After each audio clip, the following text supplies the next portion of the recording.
Hello, everyone. I'm just getting the live stream set up and notifying the appropriate people and getting the word out. We'll start in a minute or two. The agenda this time, I've moved over to Hack MD. Let me find the link. It is also in the agenda. This is the markdown for the agenda. This basically writing it in markdown makes our lives much easier when we actually upload the notes to the wiki. So we'll try and switch over to using this.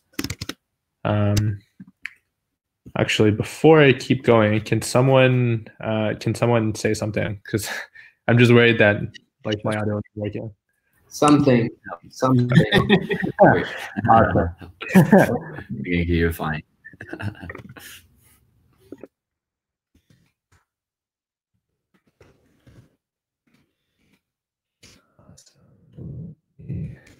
Word out here.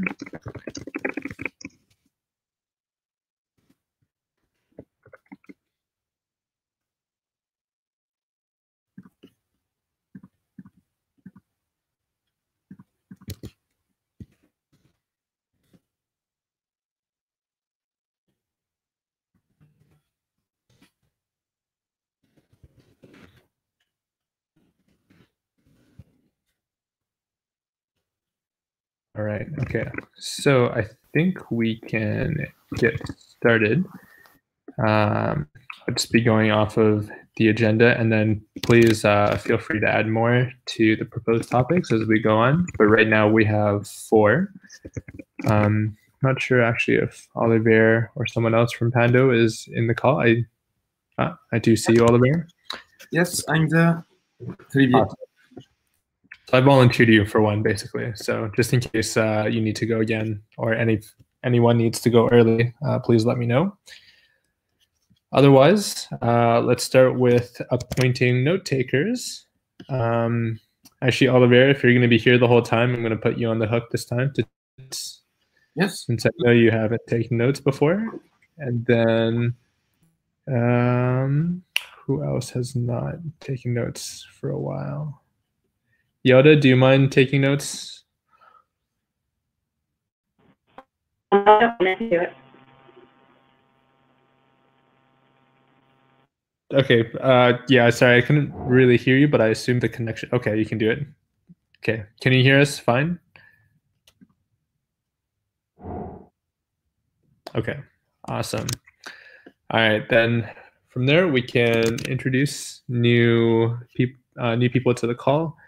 I think Lewis. Lewis, you might be the only one here that's new to the call. Yeah. Should I turn the video on or? Yeah, as you like. Yeah, cool. I'll do that. Yeah, good? Yep, we can see you. Yeah, so hello everyone. I'm super happy to be here. It's my first day actually working at the Aragon Association. Yeah, hi. So I'm starting to help Stefano and Maria, and maybe take some workload of Maria on the Nest and Flock grants and dealing with broader like association things and team coordination and all that. And the role is going to be like more and more precise as well. Now I'm just like working with Stefano to see how we can split things, and I'll probably update you about that in the near future. And I'm super happy to be there. To quickly tell you a word about myself, so we can then chat one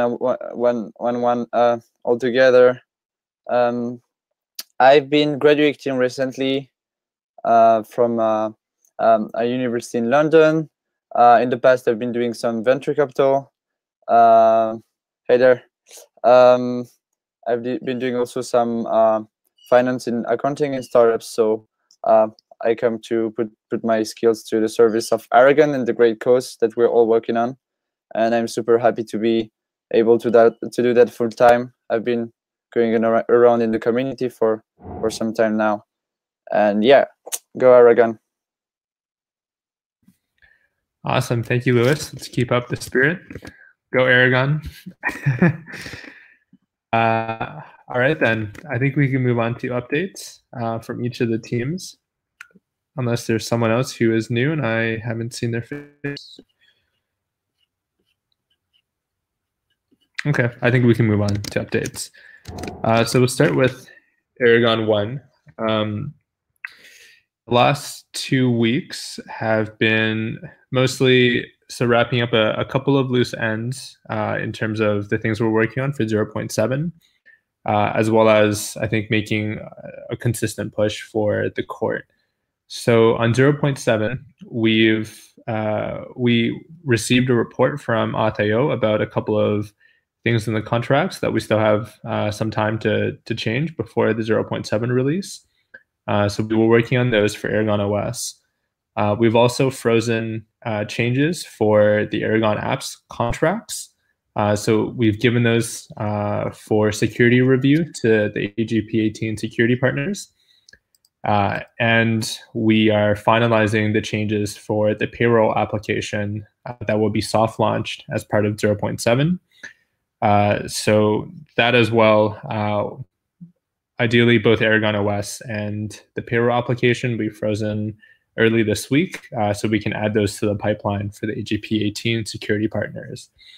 On the front end side of things, we've pushed, I'll touch into this in more detail afterwards, but we've pushed kind of a release candidate or a beta build of 0.7 to our staging environment on Rinkeby. And primarily in the last 2 weeks, we've finished up some work relating to local identities and the identity providers. This is not the full-fledged version of the identity providers, but it does include support for local address book tagging that's stored on like each browser or each client's like instance, whether that's Electron or the browser or your mobile phone. And so that essentially allows you to change an address to a name that we resolve to using this local storage identity or address book. We call it local labels or address book. But anyway, we'll get into more details with how to access staging and how to try this feature out and give us feedback on that. I think Bingen or Jorge, you might be able to summarize the work on the court a little bit better than I can. Yeah, can you hear me? Yep. Cool. Yeah, so this week we finally published an overview of the mechanism along with the open sourcing of the repo. It's kind of like the proof of concept of the mechanism is almost done, but there are like a couple of aspects that we're still working to enhance. Bingen has been working on exploring whether we will be moving the sum tree to be checkpointed every term, so that allows us to have like basically be able to update the tree in advance for the following term rather than having to queue all of these updates in the for the next term transition. And that's what we've been working on this past week. And for this one, we'll probably have to make a decision on whether we're gonna move forward with checkpointing because this is something that has severe gas implications. And then next in the pipeline is getting the appeals process almost also finalized, and then start thinking about our testing strategy for the court. That this is going to require like a more comprehensive test suite than other projects given the complexity.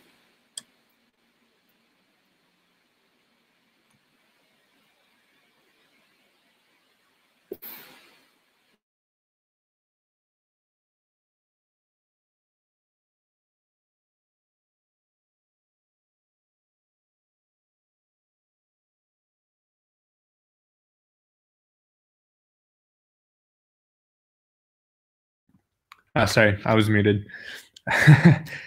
So I think with that, there's no other updates from Aragon 1. Of course, we're pushing along for the release of Aragon 0.7 in the middle of April, and that's coming along nicely.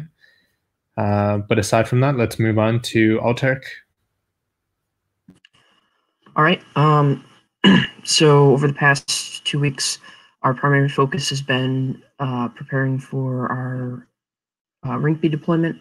We're planning to do 2 deployments this month. The first is going to include allocations application, projects application, range voting application, and address book. This is the on-chain address book solution. I don't know I don't know if it makes more sense for us to both refer to our temporary solution to this problem as address book, or I know that you mentioned the local labels name. I don't know if having them be different or the same is a better approach. But yeah, so we do have an address book as well. The second deployment is going to add in full responsive design for all of the applications and the rewards application. We've done, over this past 2-week cycle, some of the work on responsive, changing things over to be responsive, but we decided to punt the full implementation or the full shift over to a second deployment so that we can make sure that the first 4 apps are as bulletproof as possible. We've continued to increase testing across all applications. We should, in the next 2 weeks, be in a state where we have full end-to-end testing for all of the apps that we'll be deploying this month. We also did a lot of small changes and fixes based on responses to reviews that we had, which included some relatively major changes to allocations in order to change the way that we're handling payouts. So that was one of the things that we worked on quite a bit. We've also increased across the board the amount of dynamic information available to users so that we make sure that they have a strong idea of what votes and forward actions are doing. This is something that we will potentially change in connection to one of the topics today, but at least for now we have a solution that will make it so that users are well informed on what they're doing, which we think is important to make these apps usable. And then from there, I'll hand it off to Jonathan so he can give a brief overview of what Owl's done. Hey, thanks. Yeah, so with respect to profiles application, we sort of just dotted the I's and crossed the T's on the spec, which included finalizing a plan with 3box to move their data structures to adhere to linked data standards, which can have some cool search engine optimizations in the future. We also built a proof of concept IPFS backend caching layer that we're going to use for the discussions app, and it's working well.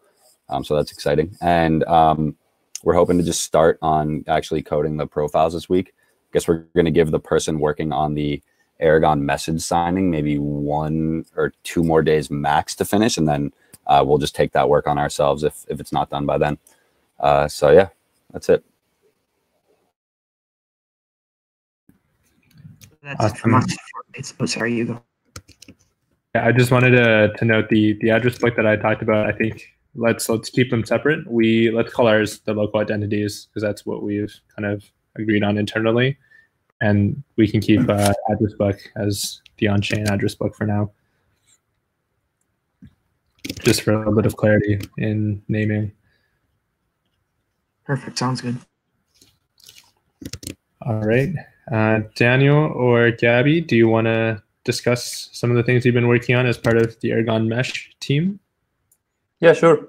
I will first put these are the updates in the documents. And first, the past 2 weeks, we released a new version for the Aragon CLI.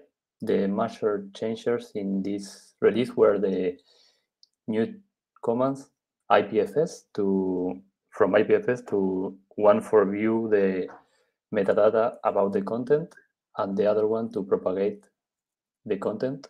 This requests the content and its links at several gateways and make files more distributed across the network. We also, in this release, rename the kits to templates. These include the new flags to interact with the templates, and We also add some deprecations warnings when you use the previous Git flags. We also meet with Olivier from Aragon Black and discuss the planning for the CLI extensions. I'll link you the forum post for those you not see the discussion. This is the current planning we come up in the meeting. Then we also release, we also merge, the React and React Kit boilerplates. And also the React boilerplates now have linting and testing. And this is thanks to David from Peer-to-Peer Models, who is working on the Aragon Wiki app. The next 2 weeks for us is going to be finishing the work in progress we have across some of the repos. We also plan to create a new package for Aragon CLI. This is going to be a package for IPFS commands, and we would like to attempt to standardize these new modules in the repo. And we hope to APM and DAO will follow to this standard. And finally, we would like to create new guides for Frame and hopefully for the Agent app. That was our review. Thanks.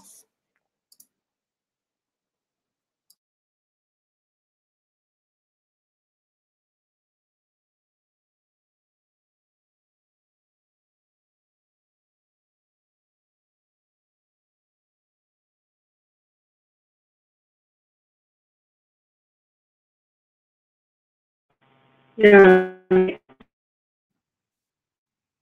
Hey, Brett, I think if you're talking, you might be on mute, so just so you know. Yes, good catch, Daniel. Yeah, I was just going to say I guess we can move on to the security partners. We can start with Auth.io and then continue with Consensus Diligence.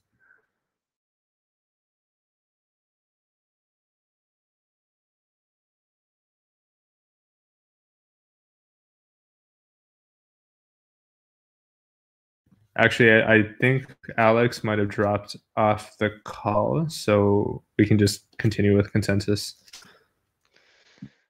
Okay. Hey guys, so an update from our side. So we have agreed that it would make sense to have a security label for all the pull requests on GitHub. This also makes it transparent to you or to anyone else that something is currently in the state that is going to be reviewed. And you can expect that there will be at least one comment in that pull request that summarizes our efforts and also our findings. And we will also add, whenever we see something that needs to be discussed, we will add inline comments to themselves. We're currently looking at the pull request in the apps repository for the next changes, which is pull request 7.2.3. I've also linked it in the HackMD document if you want to have a look at it. We're expecting to have this reviewed within the next days, and we're already preparing to also review the future changes, which includes the payroll application and also the changes mentioned to the Aragon Devs that could be ready pretty soon. Besides that, we've also undertaken some efforts to better understand the software development processes within Aragon, mainly because we believe that the earlier we get security into processes, the cheaper it is in the end to have security in the application, and this also further fosters trust into the whole system.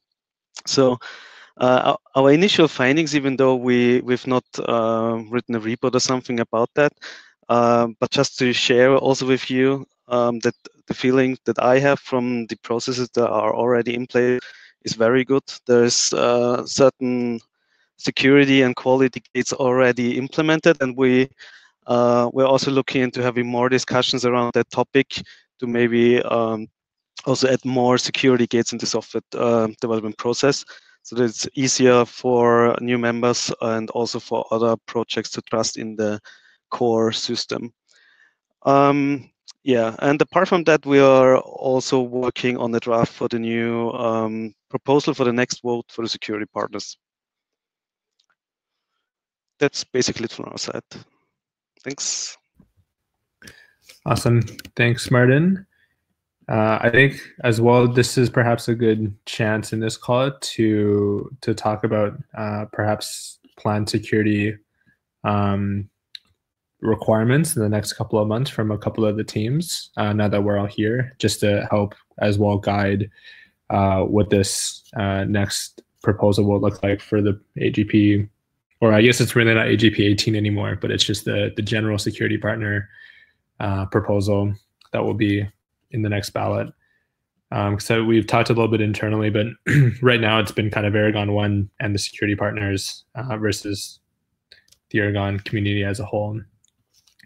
I will add that to the proposed topics, probably closer to the end. But I think we can move on to these topics now, because we've gone through the updates for everyone. The first 2 or 3 are more in general, just announcements. So you'll have kind of a couple of links here. Aragon 0.7 on staging.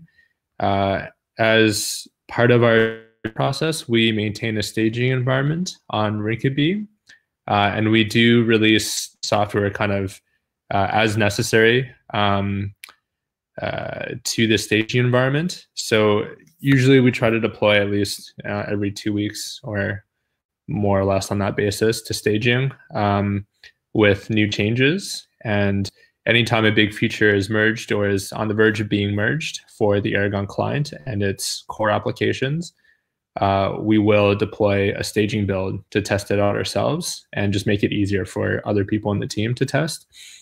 In general, like we can make more, I don't know what the update stream should be for this, because it may be kind of noisy, and it also kind of, I don't know if we want to publicize all of the changes, but it is definitely a way to get inside the testing stream if anybody is interested. And we can kind of create a channel or just post on Dev that there's been new builds for staging for people to test. So recently, we just did it last Friday, we published like pretty much the more or less final version for local identities, the local labels, and a couple other changes that we made for 0.7. So yeah, please reach out if you're interested in testing some of these changes, or people that may be interested, and we can go from there. Secondly, I think Oliver, you can take the floor here for releasing Pando. Yes, thanks, Brett. So yes, we released Pando on Rinkeby this week. So we're all super happy about that. I put a link to the forum posts explaining how you can, basically linking about a test DAO being deployed on Rinkeby that anyone can use. So yeah, basically we have a test DAO now on Rinkeby with a small onboarding guide about how to use Pando, and we've also opened another repo to create kind of an Aragon onboarding guide for non-devs people to use Aragon, so about governance stuff like that. And the CLI is also published on NPM, so I mean anyone can use it now and test it on Rinkeby. So guys, if you have a couple of hours to kill, feel free to test it, deploy, test DAOs, test the repo if everything is working. Yeah, on the feedback side, the deployment process was almost easy, except for the IPFS pinning stuff. And I have to ask Daniel and Gabriel a lot about that, because IPFS propagate comment has been of great help, because I have a super shitty connection in Berlin. It was a mess to actually deploy the front end and pin the front end, and it helped a lot. And also, but that's also a feedback I already gave to Brett.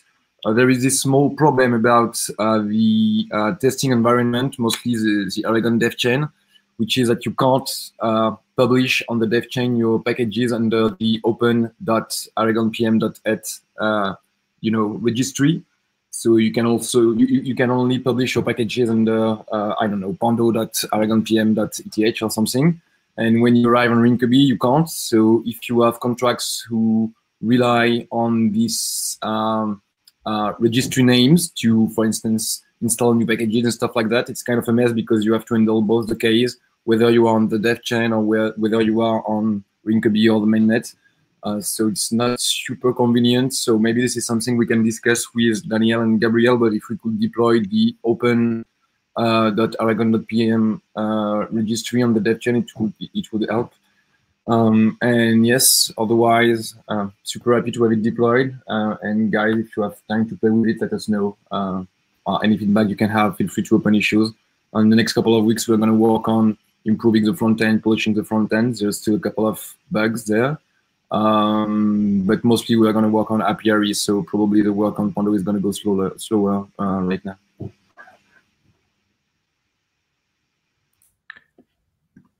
Awesome. Looking forward to trying it out and playing a little bit more with Pando.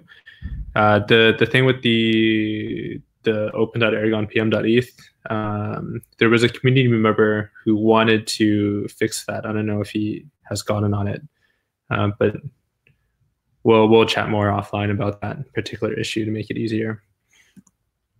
The next one as well is kind of an announcement for an API release.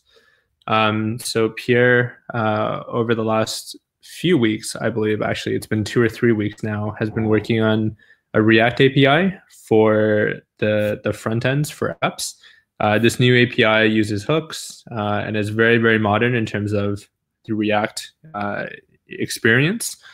It should help people kind of gradually get into the Aragon API side of things for their front ends.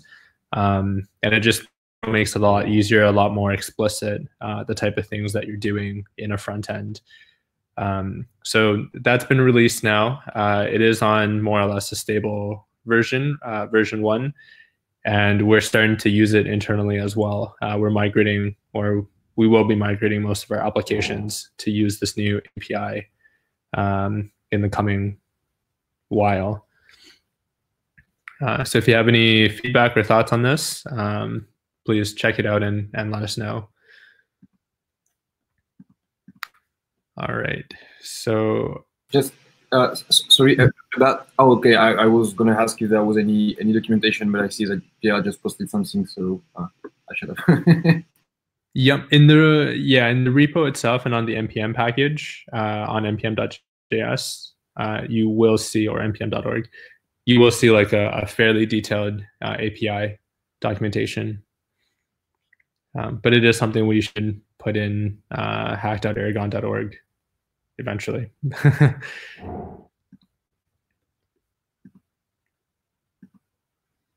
Okay, outside of this, we'll be having more discussion items rather than just kind of short announcements. We'll start with organization identity from Altark.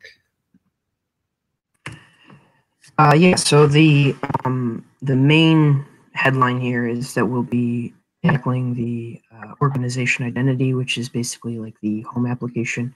We're planning to go sort of widget-based approach so that what an individual organization is displaying on their homepage can be modified or adapted for the particular organization.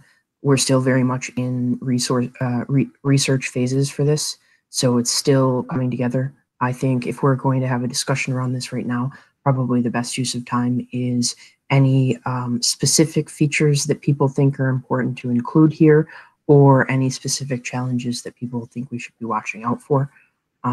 So if we just want to have a discussion around that now, I think that would be best. Do you want to give a kind of a summary of some of the thoughts that you guys have and the way you're thinking about it? Yeah, so one of the most important things that we're seeing in terms of hang up at the organizational level is, again, around this idea of membership. I think that the ENS route is too time consuming. So at minimum, I think that one of the key features we want to have within the organization identity or the homepage is the ability to set like a base token or a native token. And then from there, or potentially multiples. And then from there, it becomes a lot easier to have a specific claim that that's the way that the organization is determining membership. And then that's something that we can give individual applications access to. We can also do it in a way that if we're determining what the membership criteria is in the organization identity or the home, then the individual applications don't necessarily need to know what method we're using to determine membership. So that could, again, then be expanded out to something like the more ENS-based approach. But at least initially setting that base token will allow applications to have like a definitive way of establishing membership. We also want the ability to add essentially like manifestos or descriptions or any sort of important text establishing the code of the organization and what the organization intends to do. Since a lot of that information isn't accessible directly from organizations right now, it's required to sort of link into the organization and have that information stored somewhere else. So this is something that we feel is important. Obviously, a lot of the text for these wouldn't be stored on chain.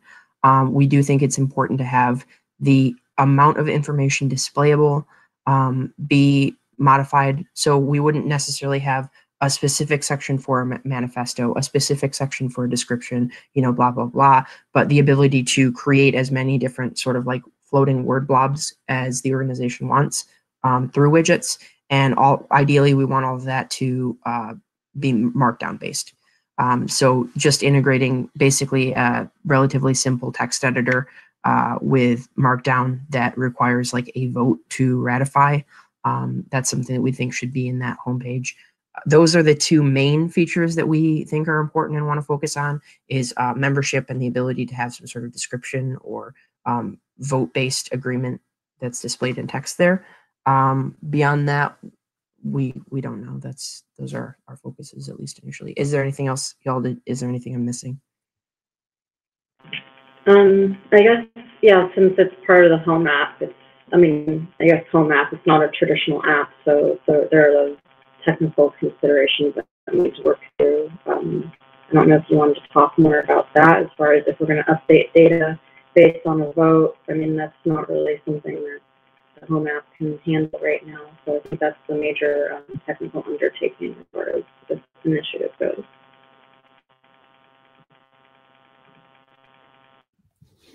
Yeah, definitely. I guess I have a couple questions with this as well, because right now the home app is like a shortcut app, really. It's like a native a shortcut link to the other applications. The first one is, I guess, what are the plans for where this information will be stored? And I suppose it's probably IPFS on some PIN server. And then the second is like, do we need to make a contract to store this information?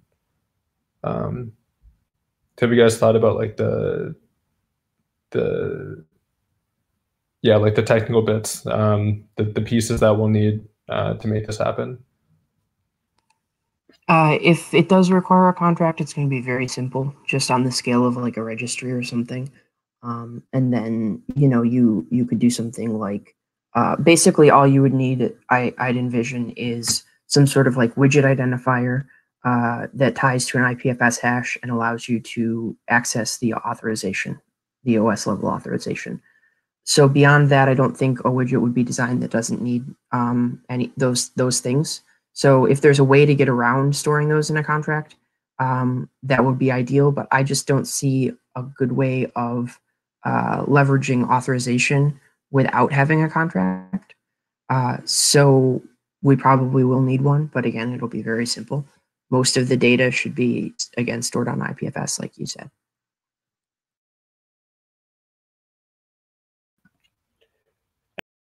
And for the base token of the organization, is that something that is mostly for front-end usage, or are you hoping that contracts would be able to hook on, like when they get installed, they would just automatically know like what the base token of the organization could be? To me, I think that knowing what the base token is probably less important than being able to pull membership information. But I don't see any reason not to give applications access to both pieces of information. I can't think of a specific instance where knowing the base token would be advantageous. I guess maybe one use case would be situations where an application is integrated with the Vault or Finance or something. You could use the base token as a default token. Something like that might be a useful use case. But yeah, to me, the more important thing is having membership and information available to applications.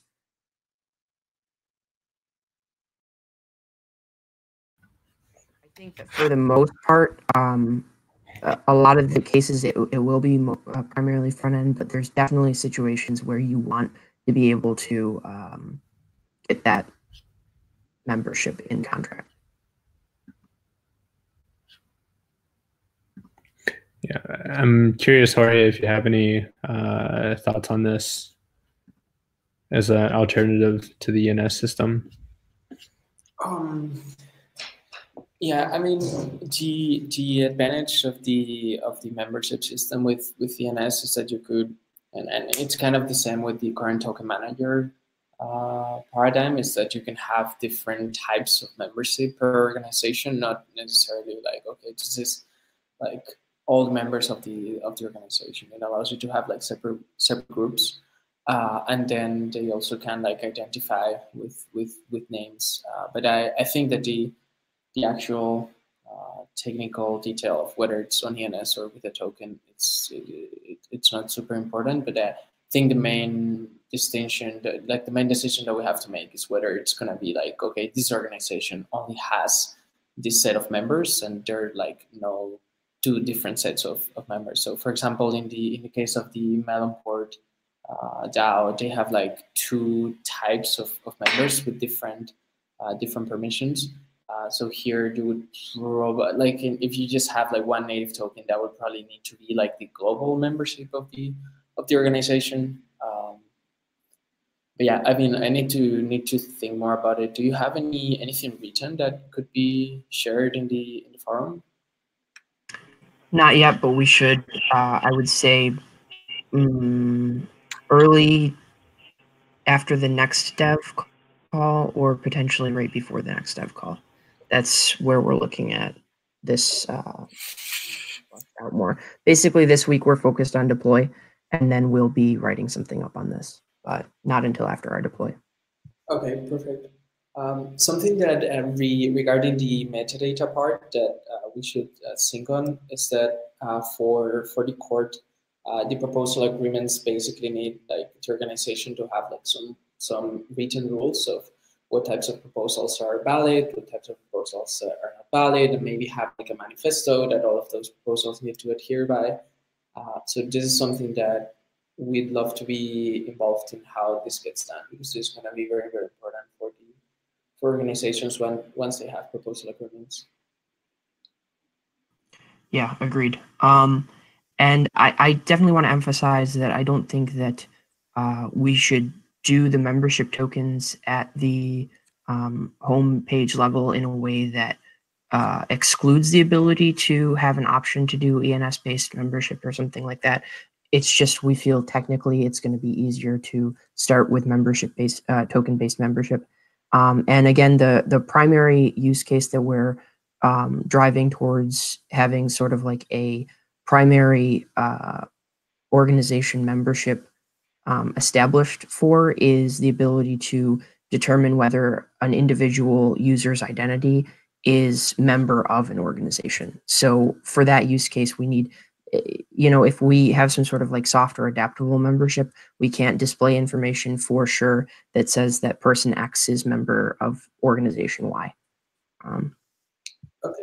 I mean, maybe like a minimum viable implementation of this would be to just set the token address or the token manager address of the token that denotes membership, have that set as a default app, like basically set that in the apps mapping in the kernel. So when you're checking for membership, you will go to a kernel and see, like check if there's like a default token for membership. and then do the request, like the query directly to a token, rather than having to implement anything else. Yeah, I'm definitely seeing like yet another abstraction layer that we could build in Aragon API, where we could have like a membership hook that an application could declare in, and as some part of your settings in your organization, you could say, I would like to use this application for my identity, or like not identity, but like membership provider. And the token manager could be the easiest one, where all it does is it does a balance check and returns you the result. But other applications could also have similar ones. Yeah, I guess our big hesitation with the token manager is situations where the membership token isn't managed. But again, as long as it's an initial use case, I think that's fine. But our reason for staying away from using the token manager as the primary like base token, or what we're using to determine a base token, is the cases where it's not managed. Yeah, this is probably like another conversation for another time, but I think it could make sense to either allow the token manager to have its token be a token that it doesn't manage, which like definitely sounds a bit weird, or have like a minimum token manager that allows you to forward to the token holders of a token that is not managed, because this is something that, for example, in the AGP10 bounty DAO, this is something that people wanted to do, to allow only people that have a certain amount of ANT to propose. So this could be the kind of like the membership, the membership app that has a forwarder for tokens that are not managed by the token manager. Yeah, I like that solution. I think, like you said, let's circle back on that. But I'm in favor of going down that path potentially. Cool. Yeah, and I actually like Brett's idea of having like basically creating an interface for the token manager that basically a token manager will return a boolean to, hey, is this address a member? And we'll just check with the token rather than pointing to a token directly. That could work. In any case, I think we can move forward from this. It sounds like something we should definitely circle back to next time. So I'll make a note to include it for the next dev call. And hopefully by then we'll have some more written documentation and discussions to talk about or to point to. Yeah, just to add a word about that, about the possibility to write a manifesto or to have a markdown files to describe the organization, and also for the proposal drafting and writing for the court. I think this is something which could be done on top of Pando, especially because of the front end we are working on, with the ability to diff files and see the difference between different versions of files. It can be really helpful if people want to see what has been updated and what updates are proposed. The only workaround to can't directly propose modification from the front end, you have to go through the CLI, so it's kind of the best for people who are not technical people, but that's definitely something we're going to have in the next version, the ability to directly, let's say, push a commit or propose a commit from the front end. So I think for everything related to writing files or agreements or description or markdown files or whatever, this is definitely something we can build on top of it to avoid having too much redundant work on the front end side. Yeah. Sorry, did you say you're building a markdown editor in the front end of Aragon right now? I didn't heard you well, Yalda. Can you repeat? Oh, sorry, the internet might be shit.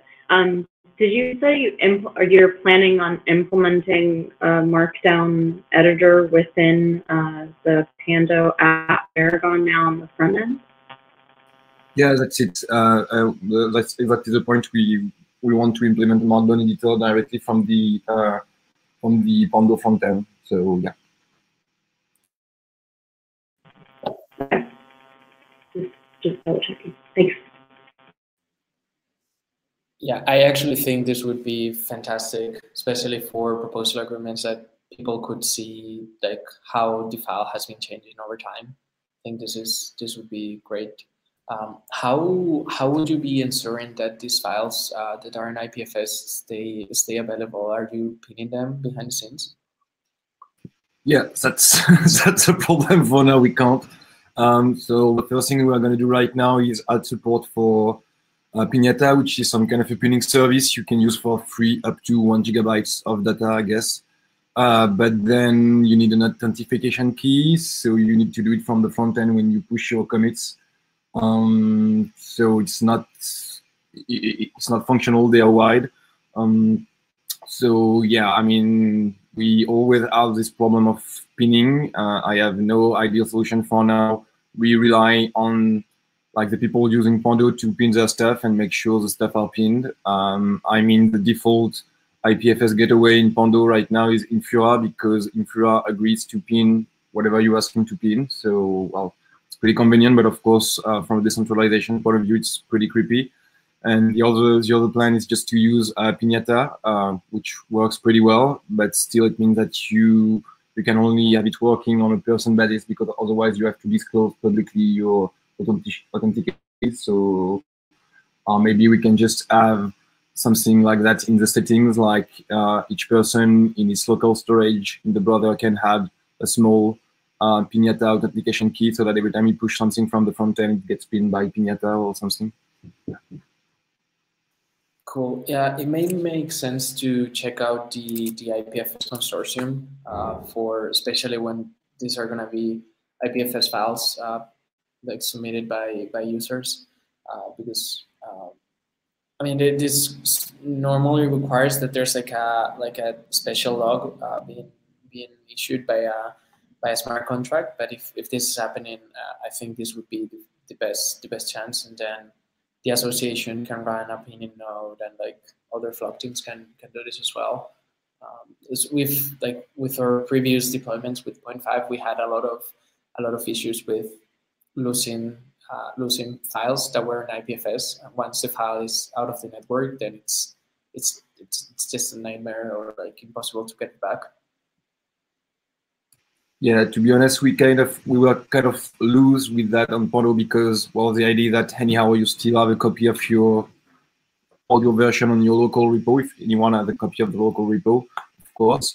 But definitely that's a problem. But if you guys think that the Aragon Association could somehow spawn a node which could be part of an IPFS consortium, and maybe propose people to install another node in the consortium through that node or something like that, like having something like an Aragon IPFS consortium app for that node, maybe that could help. Yeah, absolutely. Yeah, this is something that we should explore more, because I can only imagine how confused users are going to be when we tell them that their content wasn't properly pinned, and therefore their manifesto has been lost forever. Yeah, that would be a mess. All right. In the interest of time, I think we can move on from this and hopefully organize more discussion and thoughts in a forum post or otherwise offline. The next one I bring up just briefly as well for the 3box comment API that 3box just announced last week. Particularly, I know this is something that Alterk was thinking about implementing. So just wanted to see if you guys had any thoughts about this. Yeah, I can touch on that a little bit. The 5-second summary is that I've been in touch with 3box about this feature, and we're going to revisit after we finish the profile MVP to see what progress they've made. I wrote down like the technical and qualitative questions and concerns that I have. I'm happy to go through them now if people think that would be a good use of time, or we can skip that. Up to you. It's probably like a minute or two of concerns. Yeah, okay. I mean, might as well if it's only a minute. Okay, yeah. So technically, I'm wondering how they handle querying for individual messages and how that scales. That's important because some of the features that we're thinking about implementing for discussions would fire Ethereum events that would point to a single message. And so we need a good way to identify and access that off-chain data. And as far as I know now, there's not an easy way to do that with a single comment within a thread, just the thread identity altogether. So that's one thing, and they're also aware of that. Whereas like if you're using some backend caching layer, each comment has its own unique content hash that won't change. And so it's really effective for referencing within an Ethereum event or transaction. And lastly, in terms of the technical side, I'm wondering how their implementation under the hood is actually better than using a centralized caching server for now. Does it actually like does their approach actually make it easier to scale into a perfectly distributed system or close to in a manner that's any easier than doing it from, like a SQL server that backs up copies to IPFS and doesn't use IDs, instead uses, CIDs from IPFS? Those are the technical questions that I'm going to ask them. The qualitative ones, I wonder if they're spreading themselves really thin. Like they're supposed to be tackling identity and profiles, and I wonder why they are doing like messaging and commenting, and if that's sort of like a native part of identity, or how this fits into their overall roadmap, or if it was just something easy to implement and see if people like it and then go from there. Also, it's unstable and will change. So sort of measuring that with our own features, and obviously we want to push things that make the Aragon community happy and enjoy the discussions well. So is that going to interfere, and if it does, how much? That's basically it. Cool. Thanks for those thoughts, John. I guess we'll find out more as we keep researching these APIs and they spend more time developing them.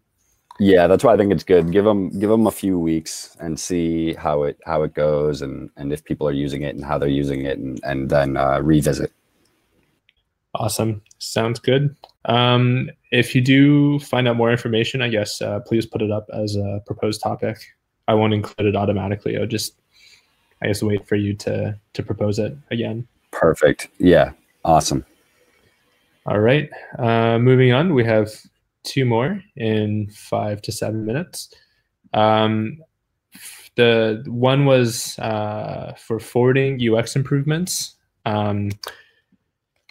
So this was a forum post I wrote, particularly as another abstraction layer we could add to Aragon API that would allow applications to declare information that would help the client rebuild a forwarding path. So other applications that you've interacted with can actually display that something may potentially happen inside that application as a result of forwarding. This is particularly to address the issue, the UX issue, where, like, let's say you're on the finance app and you create a vote. The finance app has no idea that something's going to happen to it, and so it just looks as if nothing's changed. But what you've actually done is you've created a vote to invoke something on the finance app. So this is trying to rebuild some of these paths so that eventually, when you create a vote, the finance app will say, "Oh yeah, like I know you've done this, but you can't. There's nothing you can do here anymore. You have to go back to the voting app to figure out, like, how to get people to vote on it and get people to vote on it, and then eventually it'll do something like withdraw payments from the finance app itself." This has been kind of in light of a lot of conversations that we've had internally, and as well with Altark between the two teams. I'm not sure if Yodo or Arthur, if you've had a chance to take a look at this and give your thoughts. Yeah, so I guess since we're short on time, the most important thing I think pulling out of this to me or the thing that would be good to talk over is in the sender API section where you have the call data and it says would require decoding and unwrapping EVM scripts. How heavily would you decode them? Because I'm thinking like the decoding and unwrapping the EVM scripts to me is only important where the receiver API is not the target app.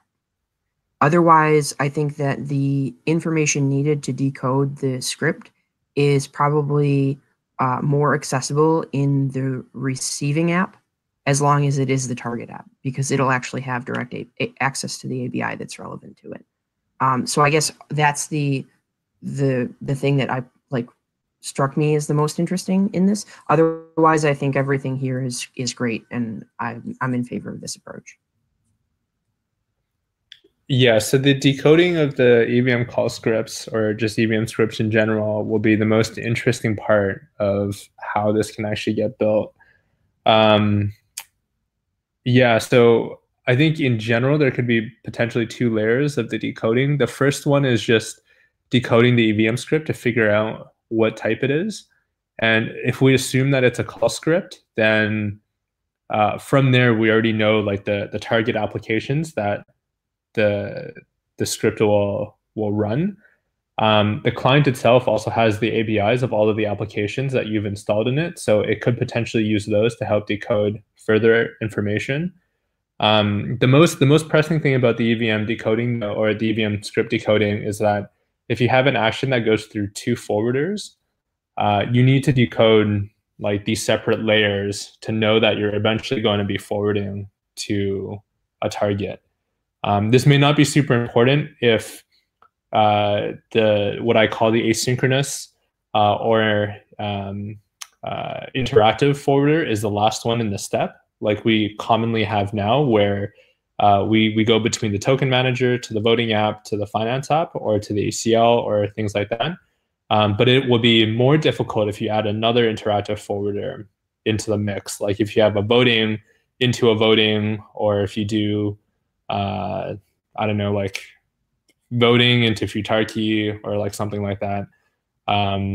That's where it gets kind of much more complicated to figure out from a simple pass at the EVM script to figure out like what the targets are, because then you'd have to like look at the forwarding interface and take that and decode it and get the byte script from there and then decode that again and continue decoding it. If that made sense. Yeah, that does make sense. I do think it would be good to support the case where there's multiple interactive steps. I'm also curious about how standardized we want the display elements for the target app to be, and how much expectation there should be around like implementation of UI elements for any sort of function that has an auth guard. Like, would we, I mean, how much of this information will actually be acted upon in UIs? Like, is it the idea that the application will determine which of its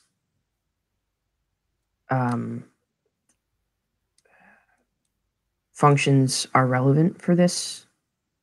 Or like, that's the thing. Because I mean, I could see a situation where you could do something where there's like a badge that you could attach to any button in your UI that's triggering a function that has an auth guard, and then automatically there's at least a minimum amount of information that's being displayed based on this forwarded actions API. Yeah, I'm not super sure what the standardized UI will look like because we haven't really gone down the path of researching that at all. But yeah, I do agree that having an indicator that something was requiring an auth guard is quite important. I was thinking initially that maybe this could be the signing panel, that if you try and invoke something, the signer panel will tell you this actually requires permission, and perhaps because it requires a permission, it's going through multiple steps. So you as a user understand like what it is that you're actually interacting with, versus now where it's like you have permission or you can do this, but like there's no mapping between the roles themselves and the action in the UI. Yeah, I think that the pitfall I see with attaching it to the signer panel is that a lot of times this information is something that we want to display to maybe not the invoking user, but other users. Like, for example, something that requires a single vote to pass or something, but it's, you know, the vote trigger is in another target application. Having the second user that comes across to try and trigger that action have some sort of visual feedback is probably the most important use case for us, so that they can see that that action's pending. So I don't love the idea of attaching to the signer panel if we're going to do some sort of generalized user display.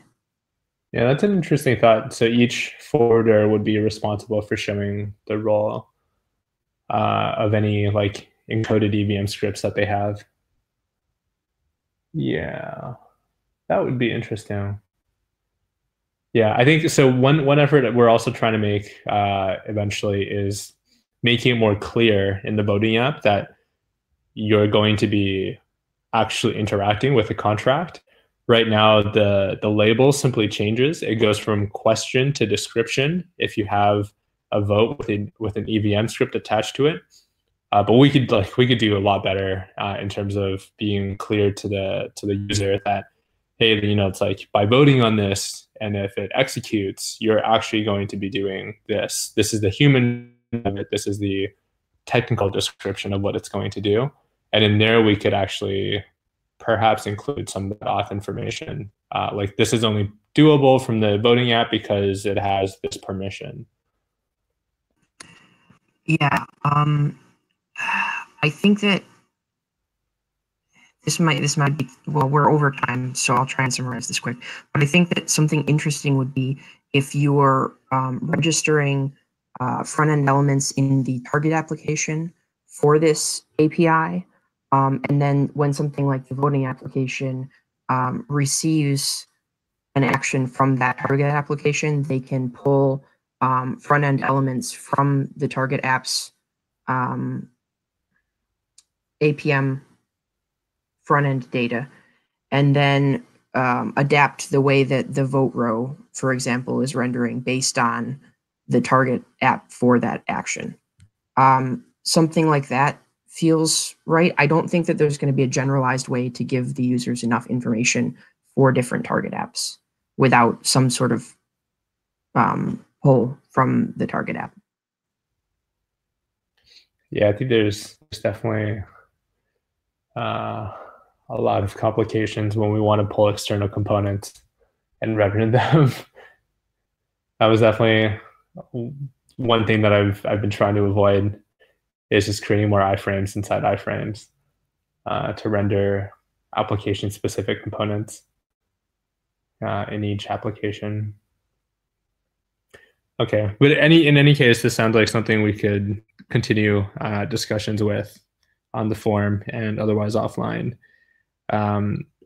I know there's one last item here for security requirements. I don't think this requires everybody who's on this call right now to be present. So I think we can leave this here as something that just kind of goes into the overflow, and we can have a quick conversation with Martin. I don't know if Alex is back yet. But yeah, I think if a couple people want to stay in case they know they have security requirements from their team going forward into Q2 and Q3 and etc., let's have like a 5 to 10 minute conversation for that, just so the security partners are kind of aware of that and they can help use that to guide their proposal going forward.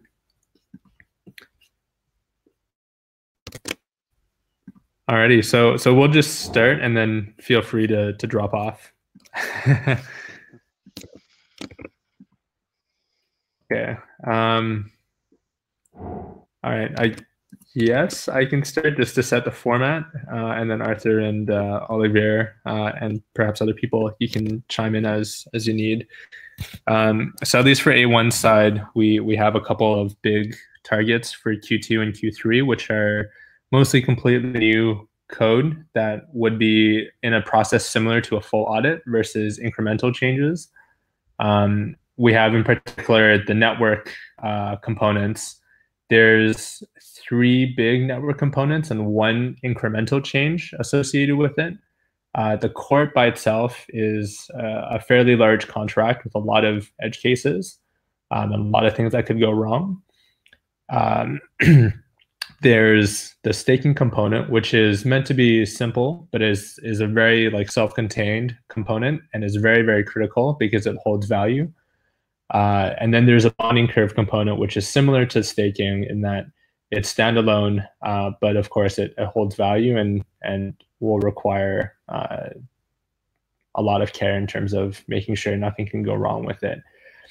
The last one is the incremental change, and we're thinking about that as perhaps a new app for Aragon, for the Aragon client, which should be a very, very simple application. And associated with this application, a few changes to the voting application to make it work with this secondary application.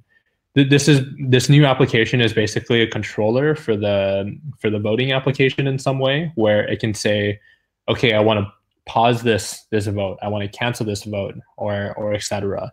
But it has a specific functionality to do with the court in determining proposals and things like that. I think more details can be found in the blog post that was released, or the forum post. I need to sync up with Jorge where that actually is. But I think there's a couple of diagrams that kind of describe this more incremental change as opposed to the larger sets of individual standalone contracts. Yeah, and this plus the bonding curve. So when jurors want to become, when people want to become jurors, they need to either purchase or convert their AMT, this new token called AMJ, and that's done with a bonding curve that we'll probably use Aragon Black's implementation that is going to be used for API. So that's going to be another important component for the network.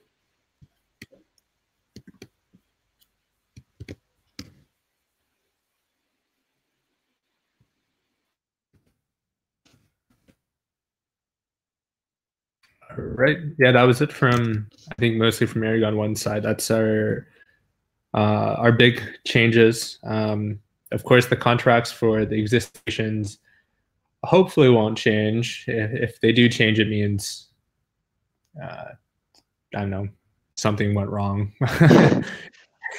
and hopefully that doesn't happen. And I guess you guys can detect this as well.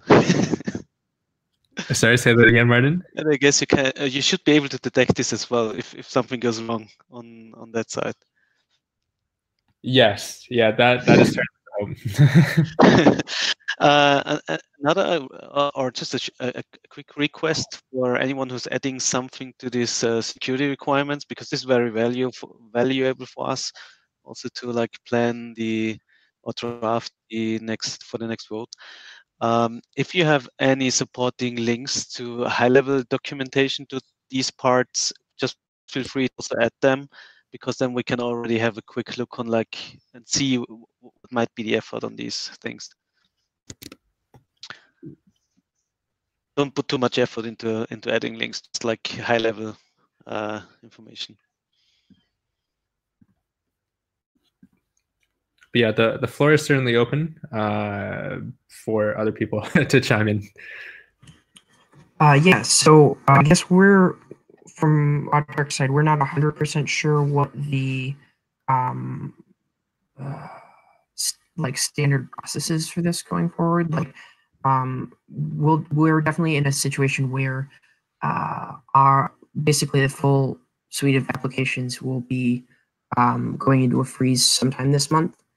And then we'll do our internal review, and then after that another freeze, at which point they'll be ready for the partner review. We're not 100% clear though, is the partner review cycle, that's like, what are the guidelines around when we're pushing stuff into that review cycle? Like, is there any, oh, sorry. I think this is something that we still also have to learn from this engagement. As for now, it's mainly Aragon changes and the ongoing security reviews for the apps, OS, and DAO kits and all these repositories.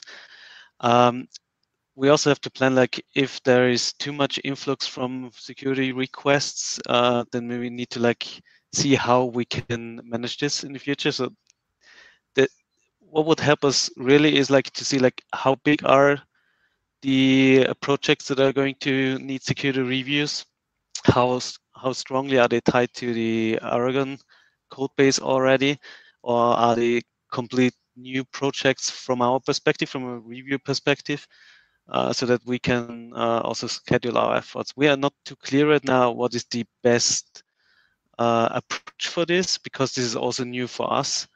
But if we have enough information also from your side, I think we can find a way to make this happen, or at least agree on how to proceed with that.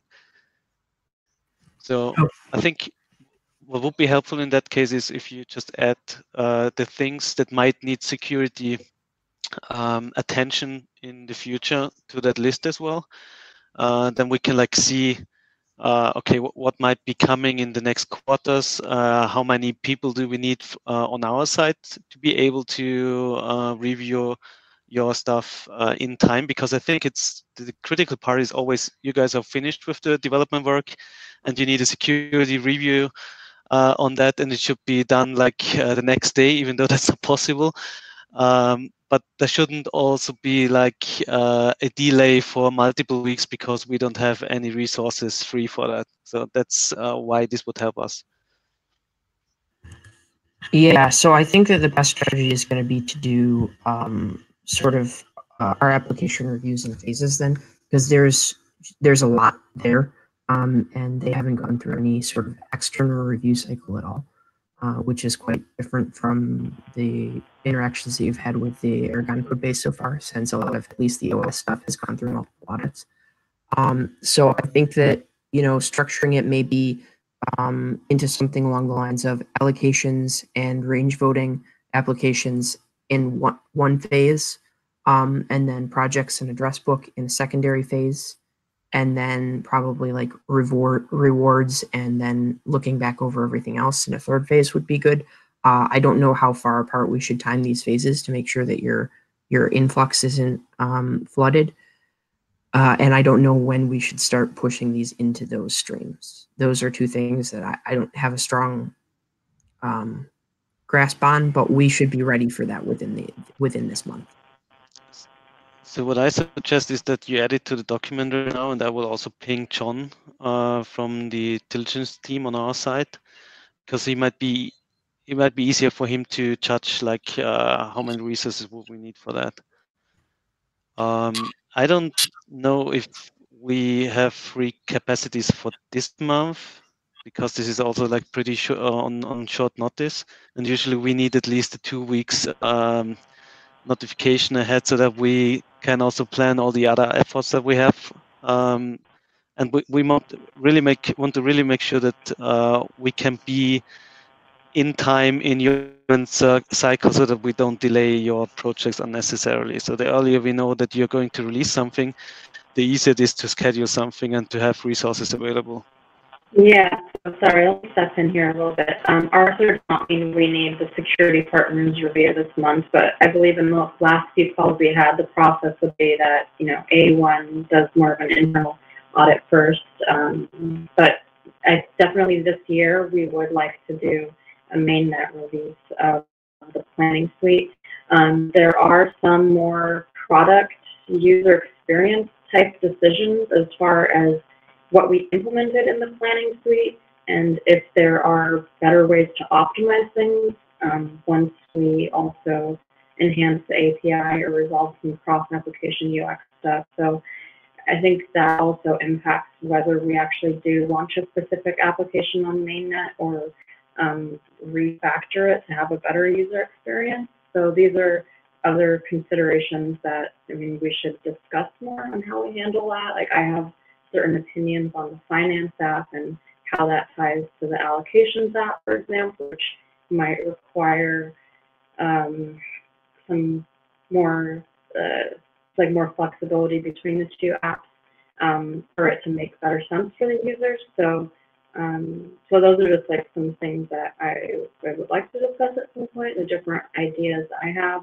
and because that's one main concern I have as far as like the user experience of launching the planning suite and how some of the functionalities and features are similar to other of the core apps, and how if they're both released independently, is that going to be an easy experience for the user? So that would be one decision that kind of relates to whether we fully launch everything in the planning suite to mainnet, or we determine a better optimized solution that might combine a few apps, or we have apps with the same front end but multiple contracts. But that probably won't affect the audit that much. So just wanted to throw in some 2 cents there.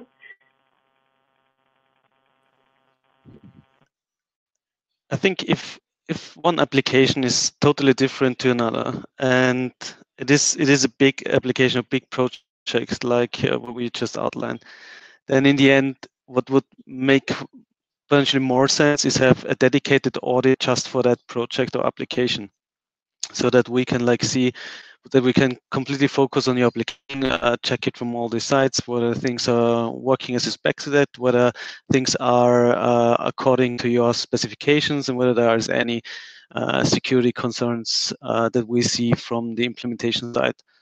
It is hard to tell this now from distance, because I don't really have any details about your project, and I also don't know what will be included in the proposal in the next one, but we are certainly looking for input for that proposal. So if you have specific needs as that you are going to launch an application within the next 2 quarters, then please add it to the list as well, so that we can see how much how many requests are there for audits, how many requests are there for full or partial audits of a release candidate of your software, and also whether there's any request for continuous security reviews as well.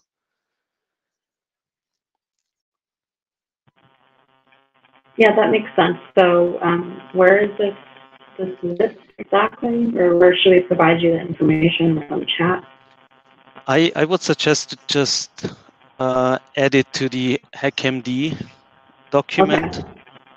And I will also point Sergey and John, who both of them are also on the auditing side right now, to the document, so that we can use that for input for the proposal as well.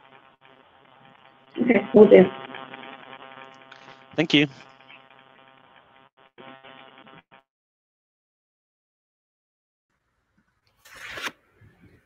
Sorry, Oliver, what did you mean add the same question? Sorry, I was mute. No, I was asking about where to write the information about what are the stuff to be reviewed soon, or something like that. I put it in the MD file in the end, so. Awesome. Then in that case, yeah, I guess we can work off of this document. For now, we'll keep it writable for a while, and then I'll freeze it afterwards, and I'll push it up to the wiki. Yeah, I think the most transparent way is to just add it to the HackMD file for now, and we will pick up the information there, and also Author will be able to pick up information there, so it's just fair for everyone. Sounds good. All right, in that case, I think we can close for today. I know we're a bit over time, so thank you everyone for sticking with us. Thank you everyone on the live stream as well, if you're still there. We have our next call April 15th at the same time, 5 p.m. CEST now. So do check your calendars in case there's other weird time zone shenanigans that I'm not aware of. have a good day. Have a nice 2 weeks. Enjoy April Fools.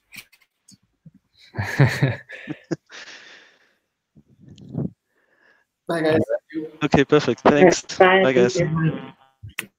Thanks, everyone. Bye bye. See you guys. Bye.